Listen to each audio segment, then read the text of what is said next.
जय श्री कृष्ण। दोस्तों, महाभारत एक ऐसा युद्ध था जिसने पूरे आर्यावर्त को जलाकर राख कर दिया था। लेकिन क्या आपने कभी सोचा है कि इसकी असली शुरुआत कहाँ से हुई? क्या द्रौपदी का चीरहरण ही कारण था या शकुनी का षड्यंत्र? नहीं, इसकी नींव उस दिन रखी गई थी जब एक माँ ने अपने पुत्र के लिए सिंहासन मांगा और एक पुत्र ने उस माँ के लिए जीवन भर विवाह न करने की भीषण प्रतिज्ञा ले ली। वो माँ कौन थी, वो प्रतिज्ञा क्यों ली गई और कैसे ये मौन संकल्प आगे चलकर महाभारत के महासंग्राम में बदल गया? आइए जानते हैं वो रहस्य जो कभी गहराई से बताया नहीं गया। हस्तिनापुर के राजमहल में उस दिन एक अजीब सी खामोशी थी, जैसे कोई तूफान उठने से पहले की हवा थमी हो। राजकुमार देवव्रत यानी गंगापुत्र भीष्म उस खामोशी को बहुत पहले से महसूस कर चुके थे। उनके पिता महाराज शांतनु के मुख पर पिछले कुछ समय से एक गहरी उदासी छाई हुई थी, जो दिन ब दिन और गंभीर होती जा रही थी। देवव्रत ने ये जानने का प्रयास किया, परंतु शांतनु मौन थे। फिर एक दिन जब शांतनु शिकार पर गंगा तट की ओर गए, तो उन्हें एक मधुर गंध ने आकृष्ट किया। ये सुगंध किसी पुष्प या वनों की नहीं, बल्कि एक नवयौवना की देह से आ रही थी, जो नाव चला रही थी। वह थी मत्स्यगंधा, मल्लाहों के मुखिया की पुत्री, जिसने नदी में जीवन बिताया था। परंतु उसकी वास्तविक पहचान बहुत कम लोग जानते थे। उसका नाम था सत्यवती और वो वही कन्या थी जिसे कभी महर्षि पराशर ने उसकी दिव्य सुगंध, सेवा और श्रद्धा से प्रसन्न होकर वरदान दिया था कि तेरी देह की मछली जैसी गंध सदा के लिए सुगंध में बदल जाएगी और तुझे एक तेजस्वी पुत्र की प्राप्ति होगी, जो कालांतर में वेदव्यास के नाम से प्रसिद्ध होगा। परंतु ये सब गोपनीय रहा, क्योंकि महर्षि पराशर के स्पर्श से सत्यवती गर्भवती हुई थी और नदी के तट पर ही उसने व्यास को जन्म दिया था, जो जन्म लेते ही बड़ा होकर तपस्या के लिए वन में चला गया। इस रहस्य को सत्यवती ने अपने मन की गहराइयों में छिपा कर रख दिया था और उसका सामान्य जीवन नाव चलाते बीतने लगा।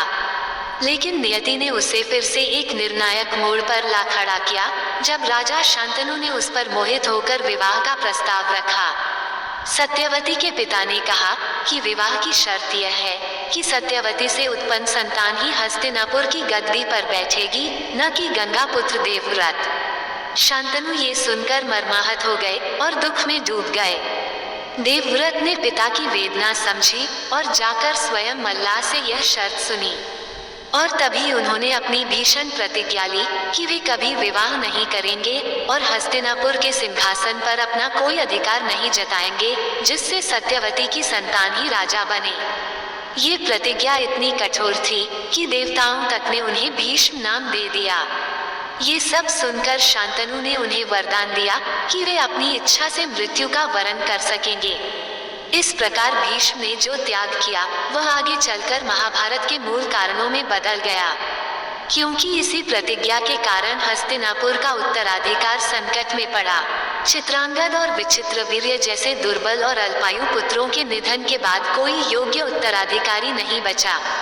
तब सत्यवती को ही अपने पहले पुत्र व्यास को बुलाना पड़ा, जो अब एक महर्षि बन चुके थे, और उन्हीं से नियोग द्वारा 3 पुत्र उत्पन्न कराए गए, धृतराष्ट्र, पांडु और विदुर। लेकिन यहीं से वंशवृक्ष में विष बोया गया, क्योंकि न तो धृतराष्ट्र नेत्रों से देख सकते थे, न पांडु संतति प्राप्त करने योग्य थे और न विदुर को क्षत्रिय मान्यता मिली। इस वंशज संकट ने भविष्य में कुरु वंश को युद्ध की ओर धकेला और यही वो मूल बिंदु था जहां से महाभारत की चिंगारी फूटी। इसलिए कहा जाता है कि भीष्म की प्रतिज्ञा, जो उनकी सौतेली मां सत्यवती के कारण ली गई थी, वही आगे चलकर कौरवों और पांडवों के उस महासंग्राम का बीज बनी, जिसमें धर्म और अधर्म की सीमाएं तक धुंधली पड़ गईं। सत्यवती अब हस्तिनापुर की महारानी बन चुकी थी। वह मल्लाह की झोपड़ी से निकलकर उस महल में आ बैठी थी जहां कभी गंगा देवी वास करती थी। किंतु ये स्थान केवल भव्यता का प्रतीक नहीं था, ये वह सिंहासन था जो चुपचाप कुरु वंश की गति और विनाश का निर्धारण कर रहा था।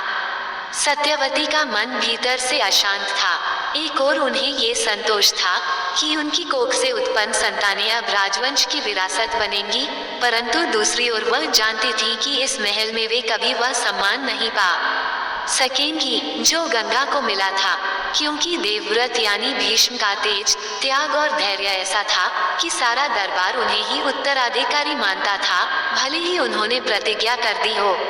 फिर भी सत्यवती के भीतर एक भय पलने लगा था कि कहीं भविष्य में कोई संकट भीष्म को दोबारा सिंहासन की ओर न मोड़ दे। इसलिए उन्होंने अपने पुत्रों चित्रांगद और विचित्रवीर्य को अत्यंत संरक्षण में पाला।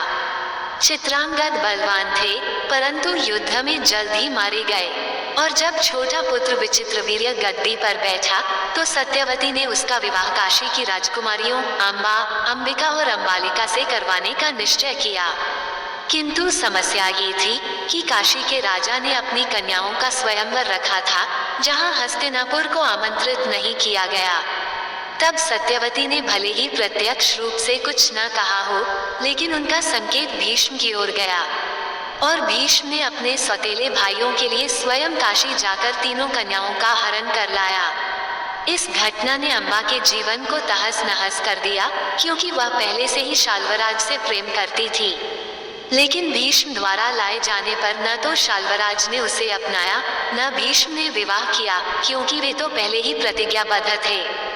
और इस अपमान से आहत होकर अंबा ने जीवन भर भटकने के बाद अग्नि में प्रवेश कर आत्महत्या की, और फिर जन्म लेकर शिखंडी के रूप में वापस आई। यही वह घटना थी जो आगे चलकर भीष्म के पतन का कारण बनी। लेकिन इस सारे क्रम में सत्यवती एक मौन योजनाकार की भांति खड़ी थी।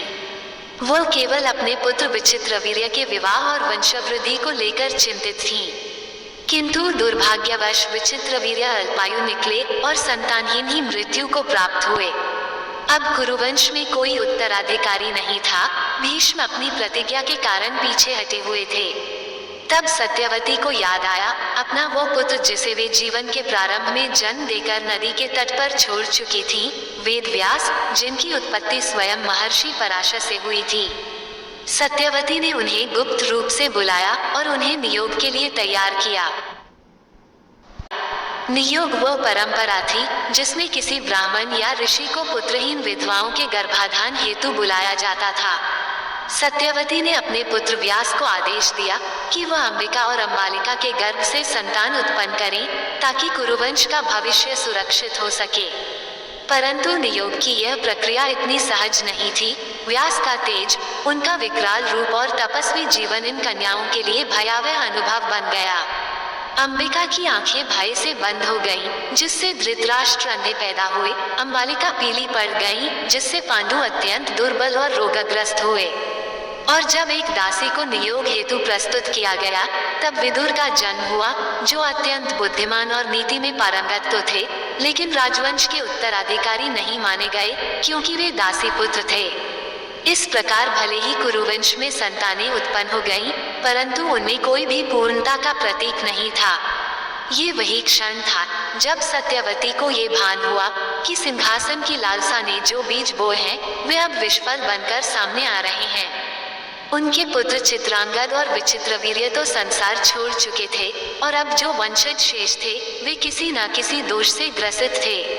परंतु अब कुछ भी बदलना संभव नहीं था, क्योंकि भीष्म अपनी प्रतिज्ञा के कारण अब भी मौन थे, और हस्तिनापुर की नींव अब संतुलन की नहीं, बल्कि आधे अधूरे पुरुषों की आश्रित हो चुकी थी। इसी अधूरेपन से जन्मा वह संघर्ष जो आगे चलकर कौरव पांडव के रूप में फूटा और फिर महाभारत के युद्ध की ओर बढ़ा। परंतु इन सब के मूल में एक स्त्री का संकल्प, एक पुत्र की प्रतिज्ञा और एक अनकहा भय छिपा था, जिसे कोई उस समय समझ नहीं पाया। सत्यवती ने हस्तिनापुर को वंश तो दिया, पर वह वंश कभी एकजुट न हो सका।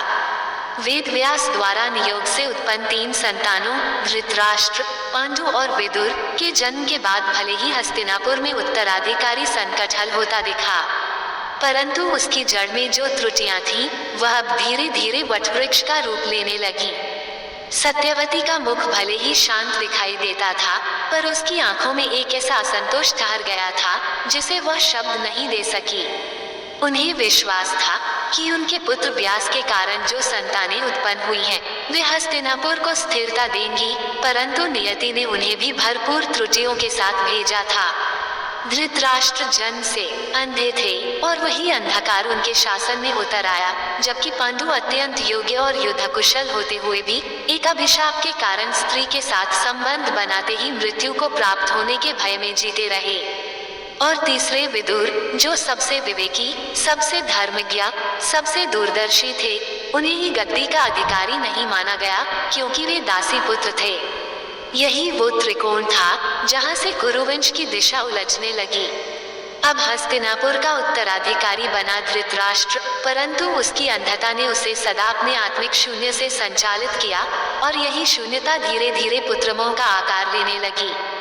उस समय भले ही हस्तिनापुर में उत्सव का वातावरण था, क्योंकि दोनों राजकुमारों पांडु और धृतराष्ट्र का विवाह हो चुका था, परंतु ये उत्सव उस लपट की तरह था जो बाहर से चटकीली थी, लेकिन भीतर राख की तरह सुलग रही थी। पांडु ने कुंती और माद्री से विवाह किया, जबकि धृतराष्ट्र ने गांधारी से, और यहीं से भविष्य की सबसे जटिल स्त्री गांधारी की भूमिका शुरू होती है, जिसने पति के अंधत्व को अपना तप बना लिया और स्वयं आंखों पर पट्टी बांध ली, मानो भविष्य को देखने से पहले ही मुंह मोड़ लिया हो। वहीं सत्यवती अब वृद्ध हो चली थी। वह धीरे धीरे ये समझ रही थी कि भले ही उन्होंने अपने वंश को सिंहासन तक पहुंचाया हो, पर वह शांति नहीं आई जो वे अपने अंतिम वर्षों में चाहती थी। व्यास उनके पास आते और कहते, माँ, जो संतुलन आपने सत्ता में लाया वो अब केवल एक दिखावा है। कुरुवंश अब मोह, क्रोध और अंधकार की ओर बढ़ रहा है। सत्यवती जब ये सुनती तो मौन रह जाती, परंतु एक दिन उन्होंने व्यास से कहा, पुत्र, मुझे अब ये स्पष्ट हो गया है कि जब मैंने मल्लाह की नाव से उतरकर महल की सीढ़ियां चढ़ी, तभी मेरा भाग्य और यह वंश दोनों अपनी सहज गति से भटक गए। गंगा ने जो पुत्र दिया वह त्याग का प्रतीक बन गया, और मैंने जो वंश दिया वह सत्ता का।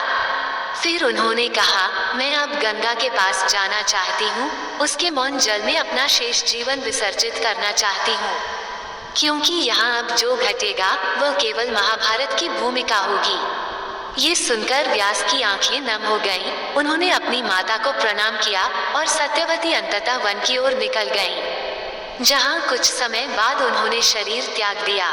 परंतु पीछे जो छूट गया वह था वह संकल्प जिसने गंगा को महल से बाहर किया, और वो वंश जिसमें भले ही उत्तराधिकारी मिल गए थे, लेकिन हर उत्तराधिकारी अपने भीतर कोई न कोई अधूरापन लिए हुए था।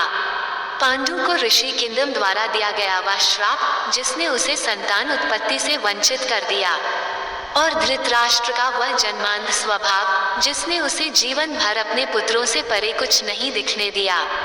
इन्हीं अधूरे पुरुषों की पीड़ा, गांधारी की आंखों पर बंधी पट्टी, कुंती के रहस्यमयी वरदान और पांडवों की विचित्र उत्पत्ति से मिलकर एक ऐसी कथा बनने लगी थी जो इतिहास नहीं बल्कि नियति की सबसे गहरी भूल थी।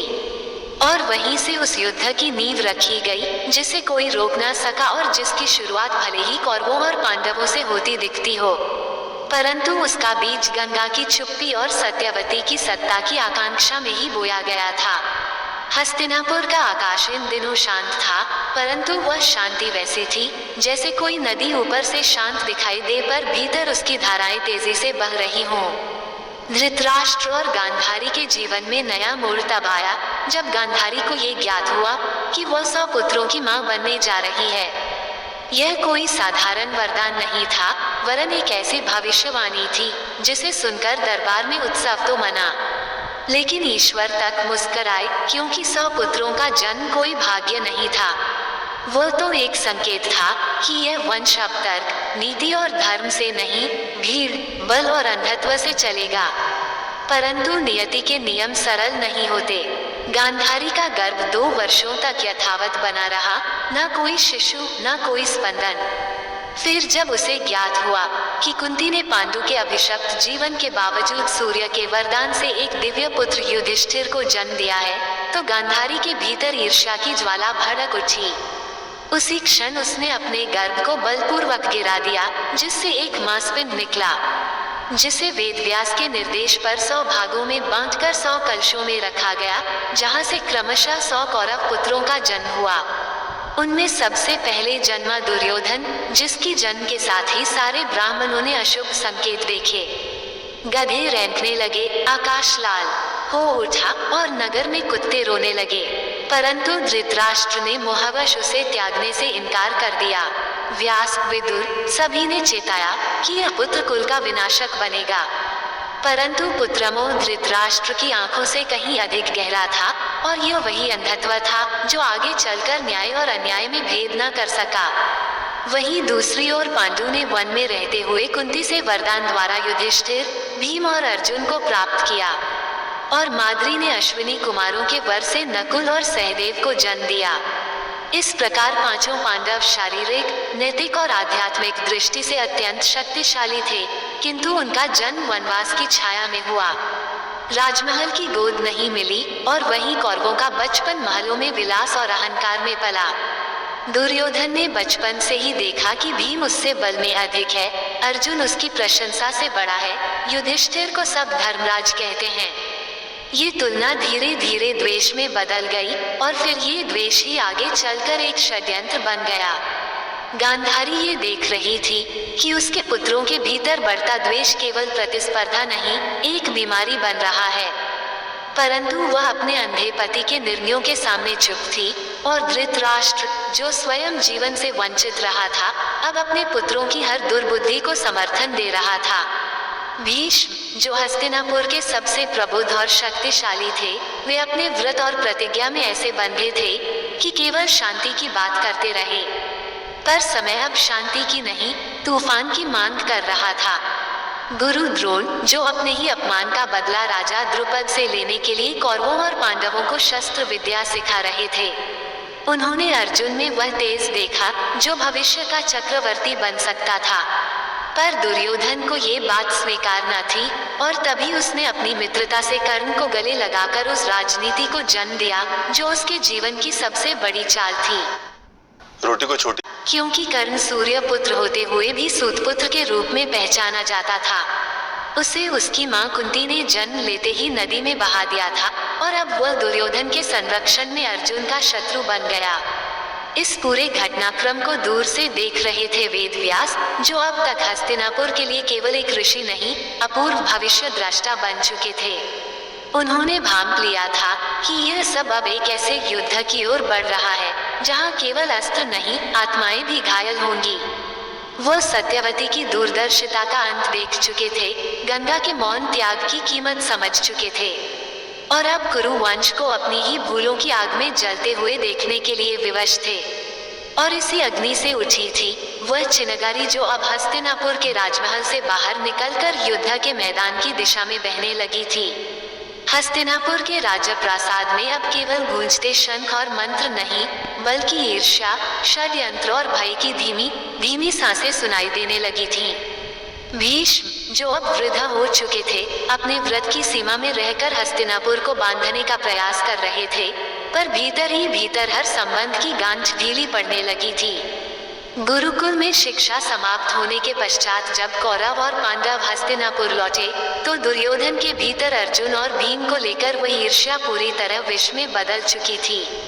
भीम के बल, अर्जुन के धनुर्विद्या कौशल और युधिष्ठिर की धर्मप्रियता ने उसके भीतर कुंठा को जन्म दिया।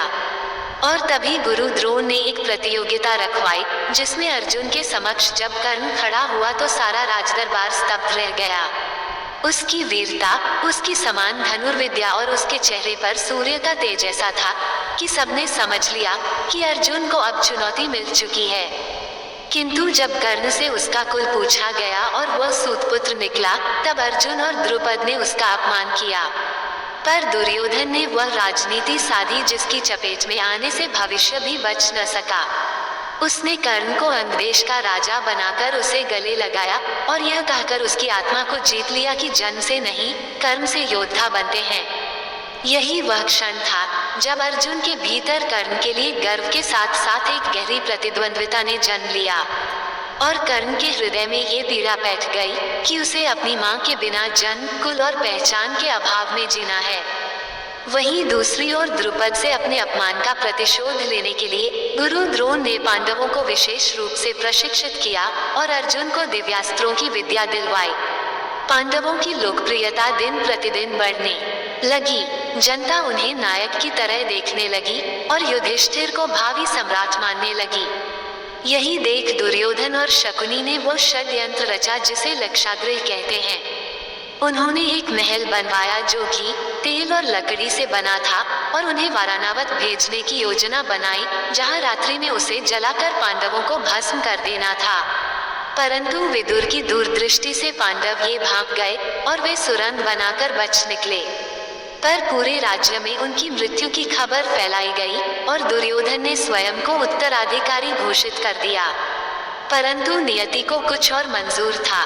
पांडव इस समय तक अज्ञातवास में चले गए और वहीं वन में रहते हुए उन्होंने द्रौपदी का स्वयंवर देखा, जहां अर्जुन ने मछली की आंख में बाण मारकर द्रौपदी को जीत लिया। किंतु घर लौटकर जब उन्होंने कहा कि माता, हमने कुछ प्राप्त किया है, तो माता कुंती ने बिना देखे कह दिया कि 5 मिल बांट लो। और उसी वचन को धर्म मानकर द्रौपदी को 5 पांडवों की पत्नी बना दिया गया। इस निर्णय ने उस स्त्री को जीवन भर के लिए केवल पत्नी नहीं, बल्कि न्याय की प्रतीक, पीड़ा की मूर्ति और भविष्य की सबसे बड़ी प्रेरक शक्ति बना दिया। बाद में जब पांडव हस्तिनापुर लौटे तो जनता के आग्रह पर धृतराष्ट्र ने आधा राज्य खांडवप्रस्थ उन्हें दे दिया, जहां इंद्रप्रस्थ की स्थापना हुई और पांडवों ने एक स्वप्निल नगरी खड़ी कर दी। परंतु यहीं से महाभारत की आखिरी निर्णायक कड़ी जुड़ी, क्योंकि इस वैभव और समृद्धि को देख दुर्योधन की ईर्ष्या अब हिंसा का रूप लेने लगी थी। और तब शकुनी ने अंतिम चाल चली, जुए की सभा, जहां धर्मराज युधिष्ठिर को आमंत्रित किया गया। धर्म और मर्यादा के वशीभूत युधिष्ठिर ने चुनौती को स्वीकार कर लिया और तब जो कुछ भी हुआ उसने हस्तिनापुर को अंधकार में धकेल दिया। युधिष्ठिर ने राज्य, धन, भाई, स्वयं को और अंत में द्रौपदी तक को हार दिया। और जब द्रौपदी को सभा में घसीटकर लाया गया और उसका चीरहरण हुआ, तो वह केवल स्त्री का अपमान नहीं था, वह धर्म का, संस्कृति का और स्वयं समय का अपमान था। और उसी सभा में जब द्रौपदी ने शपथ ली कि जब तक वह अपने केश खुले रखेगी तब तक शांति नहीं होगी, और जब भीष्म, विदुर, धृतराष्ट्र, गुरु द्रोण सभी मौन बैठे रहे, तब वह मौन ही युद्ध का शंखनाद बन गया। और वहीं से तय हो गया कि अब ये युद्ध केवल सिंहासन के लिए नहीं, स्त्री के अपमान, धर्म के पतन और न्याय के लिए लड़ा जाएगा। और यह सब वहां से शुरू हुआ जहां गंगा चुप थी और सत्यवती ने सत्ता की इच्छा को चुपचाप बढ़ावा दिया था। द्रौपदी के चीरहरण के बाद हस्तिनापुर केवल एक राजमहल नहीं रहा, वह एक अपराध स्थल बन चुका था, जहां न्याय को मौन ने अपमानित किया था और धर्म को विवशता ने बांध लिया था। उस सभा की प्रतिध्वनि अब पूरे आर्यावर्त में गूंज रही थी और उसके भीतर जो अपमान का ज्वालामुखी था वह धीरे धीरे फूटने के लिए तैयार हो रहा था। पांडव 12 वर्षों के वनवास और 1 वर्ष के अज्ञातवास को स्वीकार कर हस्तिनापुर से निकल पड़े। परंतु वे केवल वन में विचरण नहीं कर रहे थे, वे प्रत्येक क्षण उस दिन की प्रतीक्षा कर रहे थे जब न्याय का पलड़ा फिर से सीधा होगा। इस बीच द्रौपदी ने अग्नि को साक्षी मानकर अपने अपमान का प्रतिशोध मांगा। भीम ने प्रतिज्ञा की कि दुर्योधन की जंघा तोड़कर उसके रक्त से अपने केश धोएगा, और अर्जुन ने कर्ण को मारने का प्रण लिया।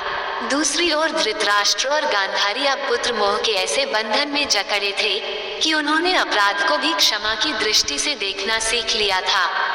दुर्योधन अब हस्तिनापुर के सिंहासन पर बैठा था, लेकिन वह एक शासक नहीं, एक अपराजित अहंकार बन चुका था जिसे शकुनी के षड्यंत्रों ने अंधा कर दिया था। इसी समय कृष्ण ने हस्तिनापुर की ओर अपने कदम बढ़ाए। वे युद्ध नहीं, शांति लेकर आए थे। वे पांडवों की ओर से एक अंतिम प्रयास करना चाहते थे कि बिना रक्तपात के धर्म की प्रतिष्ठा हो जाए। उन्होंने धृतराष्ट्र से कहा कि यदि आप केवल 5 गांव दे तो पांडव युद्ध से पीछे हट जाएंगे। परंतु दुर्योधन ने वह वाक्य कहा जो इतिहास का सबसे क्रूर सत्य बन गया कि सुई की नोक के बराबर भूमि भी नहीं दूंगा। उस क्षण श्री कृष्ण ने सभा के बीच अपने विराट रूप का दर्शन कराया। और कहा कि अब निर्णय हो चुका है, युद्ध निश्चित है। कुरुक्षेत्र की भूमि अब केवल धरती नहीं, देवताओं की साक्षात यज्ञ भूमि बनने जा रही है, जहां हर शस्त्र धर्म का न्याय करेगा और हर बाण एक नीति का वचन होगा। इसके बाद महाभारत का सबसे बड़ा संगठन आरंभ हुआ। सभी राज्यों ने पक्ष चुना, कुछ पांडवों के साथ, कुछ कौरवों के साथ। श्री कृष्ण अर्जुन के सारथी बने, जबकि कर्ण को दुर्योधन ने अपना सबसे प्रिय सेनापति बनाया। गुरु द्रोण, कृपाचार्य, अश्वत्थामा, शल्य और भीष्म जैसे योद्धा कौरवों के साथ थे। लेकिन युद्ध के पहले दिन से ही हस्तिनापुर की धरती कांप उठी।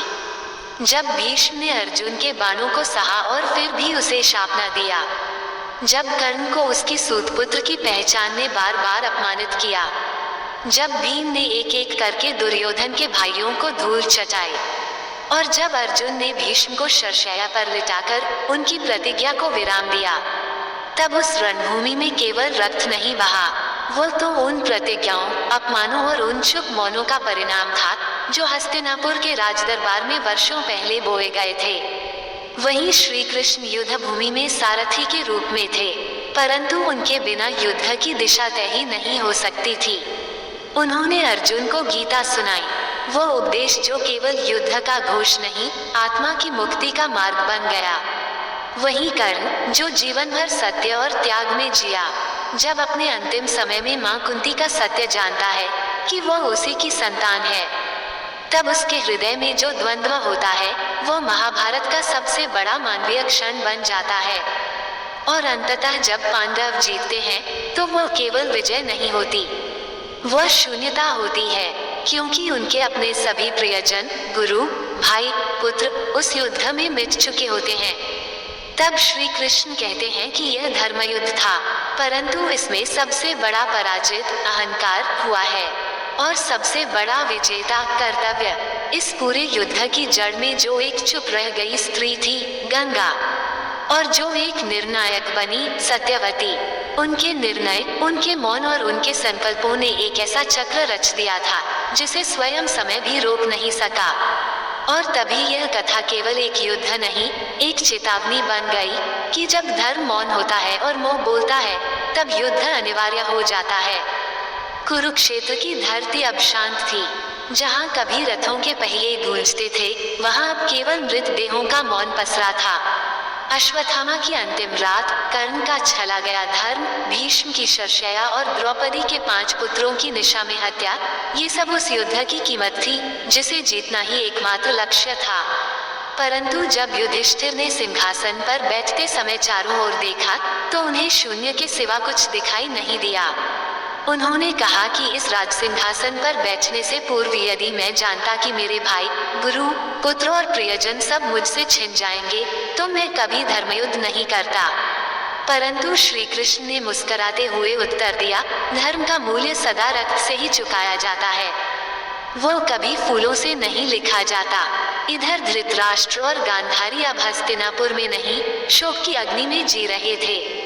अपने 100 पुत्रों की चिताओं को देखना किसी माता पिता के लिए उस अंधत्व से भी अधिक पीड़ादायक था जो धृतराष्ट्र को जन्म से मिला था। गांधारी ने अंतिम बार श्री कृष्ण को श्राप दिया कि जैसे मेरे वंश का अंत हुआ, वैसे ही तुम्हारा यादव वंश भी स्वयं के भीतर से नष्ट होगा। और श्री कृष्ण ने उस श्राप को स्वीकार कर एक मुस्कान दी, क्योंकि वे जानते थे कि समय की गति को कोई नहीं रोक सकता।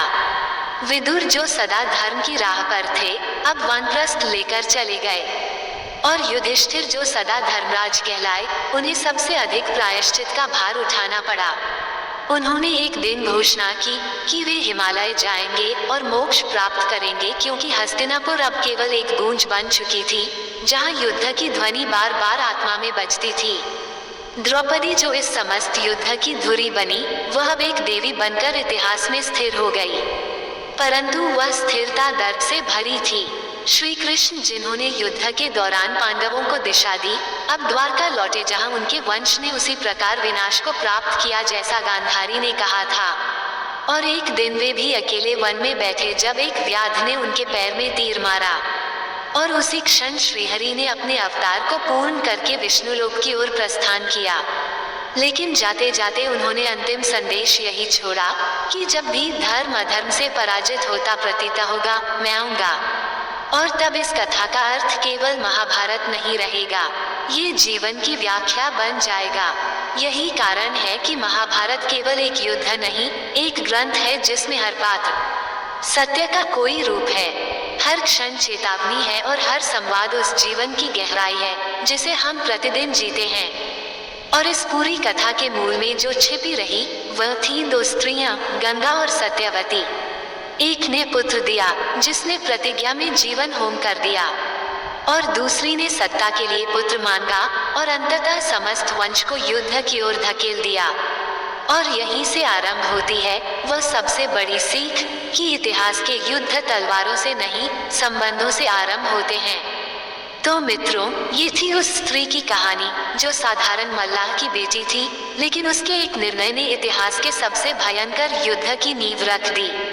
सत्यवती भले ही महाभारत के केंद्र में नहीं दिखती, लेकिन उसकी महत्वाकांक्षा, उसका मौन और उसका मातृत्व पूरे युद्ध के पीछे की सबसे बड़ी शक्ति बनकर उभरा। महाभारत केवल अर्जुन, कृष्ण, कर्ण या द्रौपदी की गाथा नहीं, यह उन स्त्रियों की भी कथा है जो निर्णय नहीं लेती लेकिन निर्णयों को जन्म देती हैं।